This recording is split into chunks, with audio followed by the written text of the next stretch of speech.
భారత ఉపరాష్ట్రపతి సిపి రాధాకృష్ణన్ ఏలూరు జిల్లా ముసునూరులో పర్యటిస్తారు. గార్మెటు పాప్కార్నికా సంస్థ ఆధ్వర్యంలో జరిగే నూతన పాప్కార్న్ సీడ్ ఆవిష్కరణ కార్యక్రమంలో ఆయన పాల్గొంటారు. ఈ సందర్భంగా పర్యటన ఏర్పాట్లను మంత్రి కొలుసు పార్థసారథి జిల్లా ఉన్నతాధికారులతో కలిసి పరిశీలించారు. హెలీప్యాడ్, సభా ప్రాంగణం, కాన్వాయ్ రూట్లను పరిశీలించి అధికారులకు పలు సూచనలు చేశారు. భద్రత, ట్రాఫిక్, పారిశుద్ధ్యం, తాగునీరు, విద్యుత్, వైద్య సదుపాయాలపై ప్రత్యేక దృష్టి పెట్టాలని ఆదేశించారు.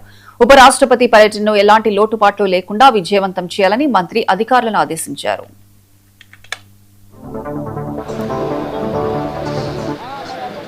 ఈ మొక్కజొన్న రైతుల మీద మొక్కజొన్నలో సాంకేతికంగా జరుగుతున్న అభివృద్ధి పట్ల ఉన్న ఆకాంక్ష లేకపోతే ఇంట్రెస్ట్ కానివ్వండి, దానికోసం ఈ ప్రోగ్రాం ఏర్పాటు చేయబడింది.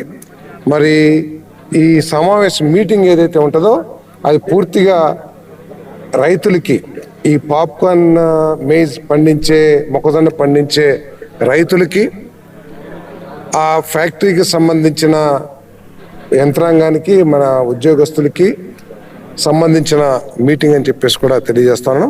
కానీ మా ఉపరాష్ట్రపతి గారితో పాటు మరి మన నాయకులందరూ కూడా వస్తున్నారు కాబట్టి, ఉపరాష్ట్రపతి గారు మన నియోజకవర్గం రావటం మనకు గర్వకారణం కాబట్టి